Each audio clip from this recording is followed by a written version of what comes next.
Hello, hello, hello. We are back again with Inhuman Resources, a literary machinations. I think that's how you say it. But the point is, we're here again to see how this game works out and how we feel about it. And I do hope you enjoy, and if you enjoy the game as well, you're more than welcome to wishlist it and go check it out. Of course, our name must be Enoshi. Confirm identity. There are 3 deaths. The first is when the body ceases to function. The second is when the body is considered. The second is when the body is consigned to the grave. The third is that moment, sometime in the future, when your name is spoken for the last time. David M. Eagleman. The phone call. Ooh. An all too familiar screeching reverberates inside your brain. The noise comes in waves. The pain follows suit. You try your best to ignore both, but the mere fact you've acknowledged the awful sound means it's already won. Very true. Your phone alarm is simply much too loud to ignore. Defeated, your eyelids peel apart like sheets of rotten Velcro, blinking back a bad night's bleary haze. You lie in bed, awake, against your consent. The room is almost pitch black, save for the intermittent flashing of your phone's screaming screen. A rancid, if a routine stench of unwashed bedsheets bid you a bittersweet good morning. You're home. For better or worse, mostly the latter these days. Just once, you wish you'd wake up somewhere else instead. Just once, wish time would ask permission before racing ahead. But your phone doesn't care about what you want. The insufferable screeching drills deeper into your skull. You throw back your dirty blankets, blindly reaching for the misbegotten beast. Pick up phone. Oh, I need to hold it. Okay.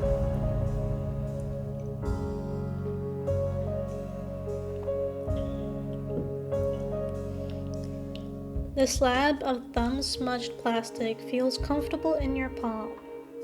Most call the device ancient, but to you it's cozy and familiar, like an old, if outdated, friend. No oversized touchscreen, no fancy graphics card for mobile games, no constant access to so or so G network, just a simple tool with a cute antenna that still allows you the time to disconnect. You've always appreciated the old and the analog, despite the wider world's obsession with digitized progress. There's sincerity in physicality, a warmth to an object's weight. You'll cling to this relic as long as you can. Sensible upgrades be damned. You have acquired old cell phone. You fiddle with the phone, desperate to stop the alarm, but no matter which button you press, the shrieking will not end. That's because this isn't your alarm at all. It's your ringtone. Squinting in the darkness, you barely make out the caller's ID. It's your aunt/landlady, technically speaking. Hopefully, just your aunt today. The woman is exhausting enough when she isn't asking for rent payments, no matter how overdue they are. Still, should you really ignore a call from the one person still willing to support you between jobs? Yeah, that's a good point. I'd accept the call button. Static crackles as your obsolete cell phone struggles to connect. After a sharp click, you mumble a hesitant hello. Así mi clamo. Hey there, sweetie. Sorry for calling you out of the blue. I hope I'm not interrupting lunch. The scratchy facsimile of her bombastically condescending voice greets you on the line's other end. No mistaking your dear aunt. Well, what's this about lunch? You flick on a light, glance towards your microwave's LED clock display. A shameful number stares back from the room's abyss.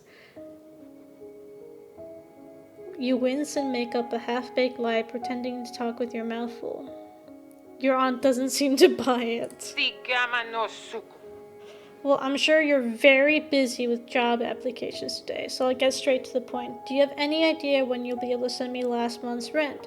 I know money's been tight lately, but it's already the 31st. One missed payment is bad enough, but two... Ugh.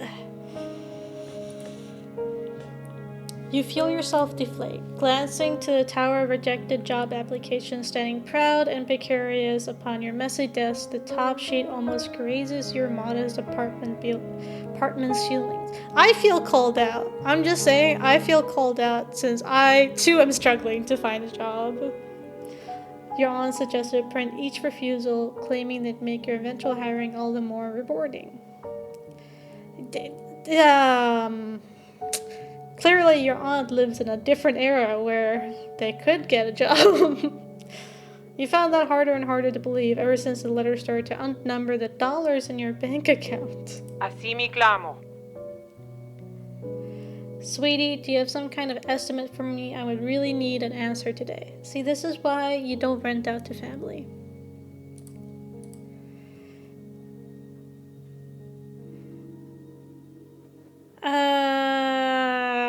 This is a tough choice. This is tough. See, I'm a bad liar, but even I feel the need to lie.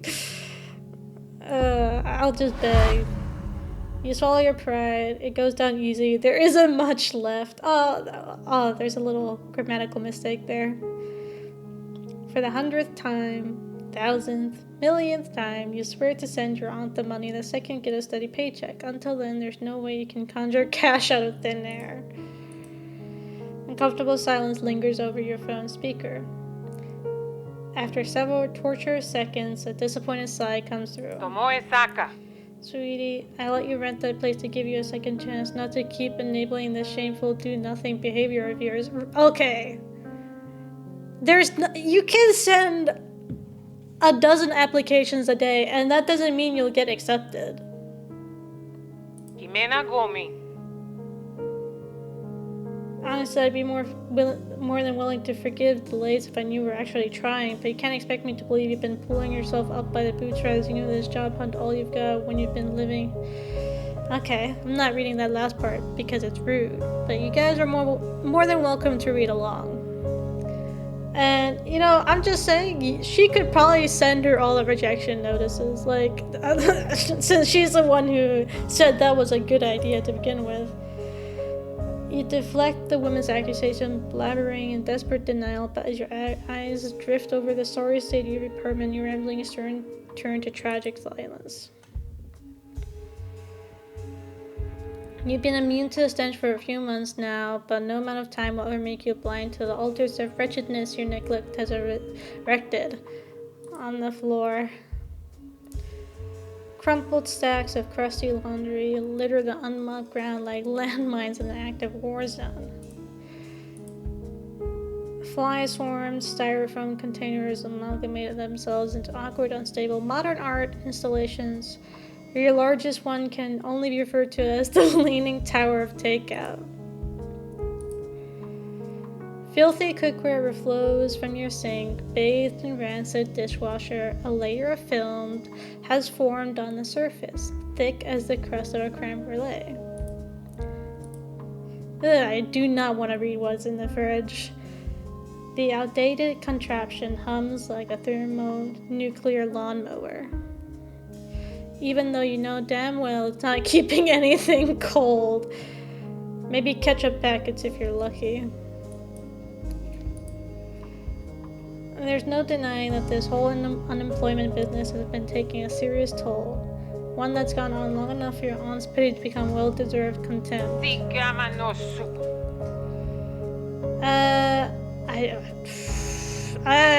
don't have much to say, do we?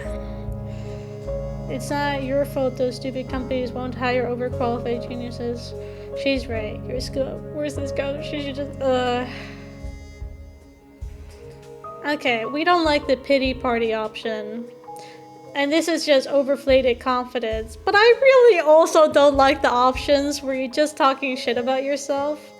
But at the same time, arrogance won't go anywhere with this one. And she will hate this one, so... Okay.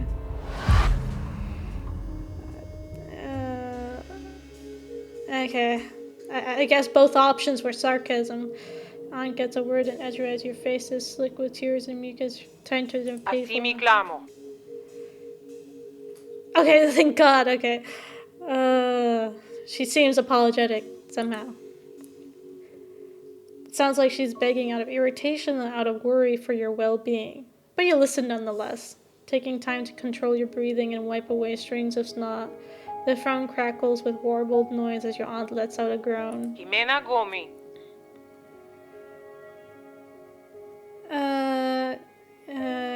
Action, somehow I can't just keep using mood swings. Okay. No, that's not the case whatsoever. You've acquired clinical depression? What? You brace yourself as the woman prepares to deliver her most frequent, most frustrating spiel. You could probably repeat it word for word if you ever held... Oh my god. This is what I get? What were the other options? Narcissism? Binge matani. We can't always take those decisions back. We can't control their consequences either, which means we have to choose carefully. You don't say! Thank you for the warning now! You most certainly have not been doing that. But do you have any intention of getting yourself out of this mess? You need to start making the right decisions, and soon. You hang your head and nod, gulping down your last trickle of self-respect. Sprinkling doesn't make it any easier to hear. I'm calling you because I might have an opportunity for you. Means a job opportunity. Your reaction is practically Pavlovian. Of your unrelenting financial woes finally coming to an end. Grits come aching with anticipation. See, there's this problem employee at our company works at one of the local branches right next to where you live, but the man has a terrible attitude. It's even more terrible when it comes to, well, do over here. What do? You picture her limply waving a wrist in some vague, suspicious manner. More of highly confidential stuff she can't share but brags about anyway. Not that you're entirely sure what your aunt actually does for a living to begin with. Something to do with human resources. No, she's HR!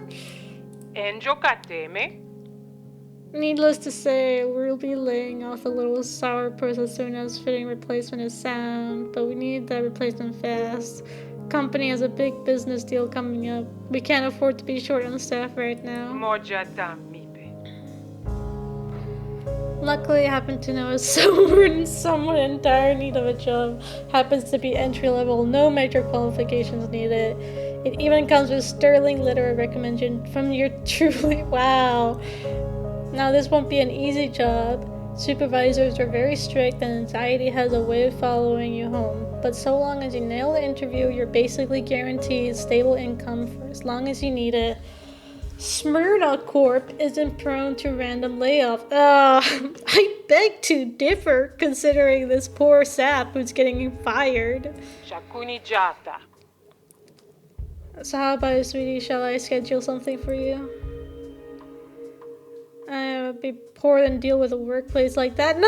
Oh no, clearly we're not in a place to just like willy-nilly reject.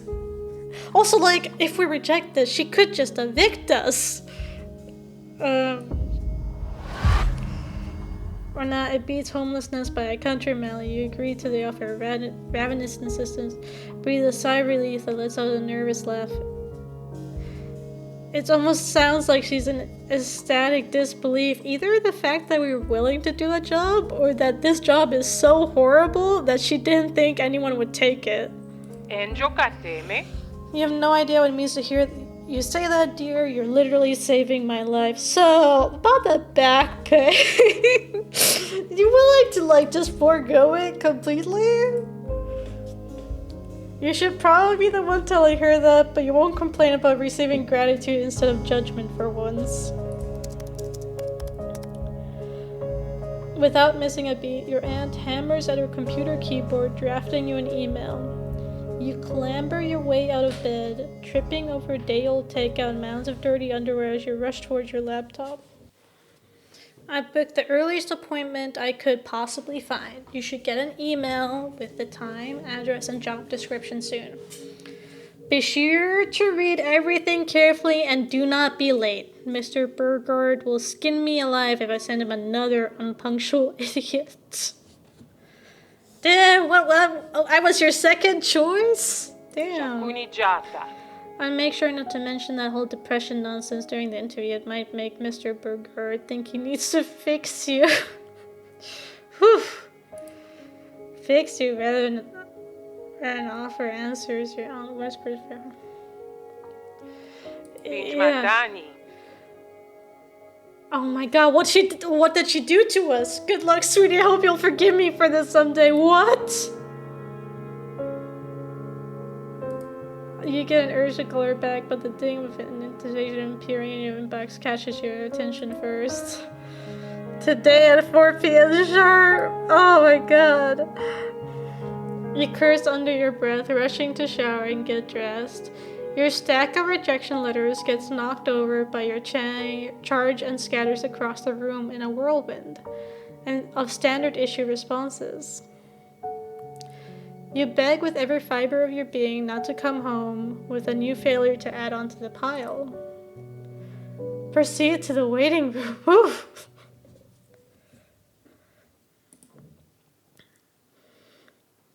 Okay. I think this is a good place to stop for today. Alright. On to the pros and the cons. I would just like to say I really enjoyed the music. It had good music. I really enjoyed it.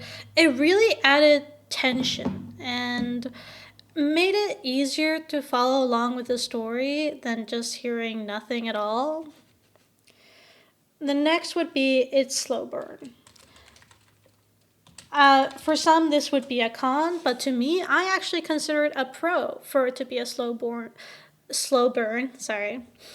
That it's not just immediately something, that it's actually building tension. It's building up the story, the world around it. And the reason why I stopped where I stopped was because, for one, the video would be too long and there isn't exactly space to cut anything. And second of all, I felt like that was the tutorial space for you to understand what kind of game it was to begin with. And that I didn't need to push it any further than that. And that if you wanted to find out more, you're welcome to check it out yourself and wishlist it. And when it does release, you can get it yourself and play it and enjoy it. Now, the next one, it's obviously novelistic. Let's go with that. It's novelistic. It's definitely for people who enjoy reading and want it to be like choice-based, but at the same time, a choice in a story for yourself, like whining. Like your own story, so to speak. And your choices affect the story. So you also get something like depression if you choose the wrong choices. But in a way, it shapes who you are, who your personality is. And apparently my personality is very depressing. I wanted to say, though, it was really in-depth.